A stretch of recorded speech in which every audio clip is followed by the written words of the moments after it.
मदद एक प्रेरक कहानी।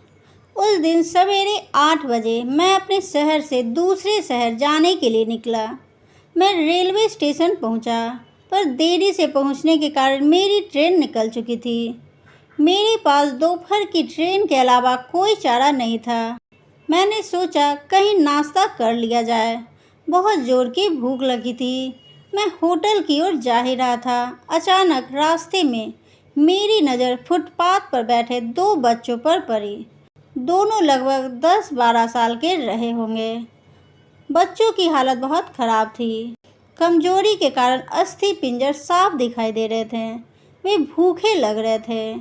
छोटा बच्चा बड़े को खाने के बारे में कह रहा था और बड़ा उसे चुप कराने की कोशिश कर रहा था। मैं अचानक रुक गया। दौड़ती भागती जिंदगी में पैर ठहर से गए। जीवन को देख मेरा मन भर आया। सोचा इन्हें कुछ पैसे दे दिए जाएं। मैं उन्हें 10 रुपये देकर आगे बढ़ गया। तुरंत मेरे मन में एक विचार आया, कितना कंजूस हूँ मैं। 10 रुपये का क्या मिलेगा? चाय तक ढंग से नहीं मिलेगी। स्वयं पर शर्माई, फिर वापस लौटा। मैंने बच्चों से कहा, कुछ खाओगे? बच्चे थोड़े असमंजस में पड़ गए। जी, मैंने कहा, बेटा मैं नाश्ता करने जा रहा हूँ, तुम भी कर लो। वे दोनों भूख के कारण तैयार हो गए।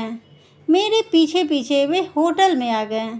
उनके कपड़े गंदे होने से होटल वाले ने डांट दिया और भगाने लगा। मैंने कहा, भाई साहब उन्हें जो खाना है वो उन्हें दे दो, पैसे मैं दूंगा। होटल वाले ने आश्चर्य से मेरी ओर देखा। उसकी आंखों में उसके बर्ताव के लिए शर्म साफ दिखाई दे रही थी। बच्चे ने नाश्ता, मिठाई व लस्सी मांगी। सेल्फ सर्विस के कारण मैंने नाश्ता बच्चों को लेकर दिया। बच्चे जब खाने लगे, उनके चेहरे की खुशी कुछ निराली ही थी। मैंने भी एक अजीब आत्मसंतोष महसूस किया।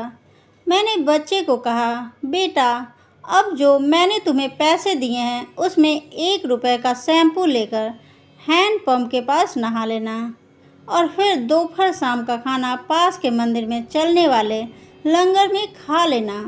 मैं नाश्ते के पैसे चुकाकर फिर अपनी दौड़ती दिनचर्या की ओर बढ़ चला। वहाँ आसपास के लोग बड़े सम्मान के साथ देख रहे थे। होटल वाले के शब्द आदर में परिवर्तित हो चुके थे। मैं स्टेशन की ओर निकला। थोड़ी मन भारी लग रहा था।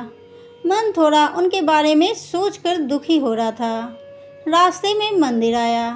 मैंने मंदिर की ओर देखा और कहा, हे भगवान आप कहाँ हो? इन बच्चों की ये हालत, ये भूख, आप कैसे चुप बैठ सकते हो? दूसरे ही क्षण मेरे मन में विचार आया, अभी तक जो उन्हें नाश्ता दे रहा था वो कौन था? क्या तुम्हें लगता है तुमने वह सब अपनी सोच से किया? मैं स्तब्ध हो गया। मेरे सारे प्रश्न समाप्त हो गए। ऐसा लगा जैसे मैंने ईश्वर से बात की हो। मुझे समझ आ चुका था मैं निमित्त मात्र हूँ। उसके कार्यकलाप वो ही जानता है, इसलिए वो महान है। भगवान हमें किसी की मदद करने तभी भेजता है जब वह हमें उस काम के लायक समझता है। यह उसी की प्रेरणा होती है। किसी मदद को मना करना वैसा ही है जैसे भगवान के काम को मना करना। दोस्तों, मेरी वीडियो पसंद आ रही है तो इसे लाइक करें, अपने दोस्तों के साथ शेयर करें। ऐसी वीडियो देखने के लिए मेरे चैनल को भी सब्सक्राइब करें। तब तक के लिए थैंक्स फॉर वॉचिंग।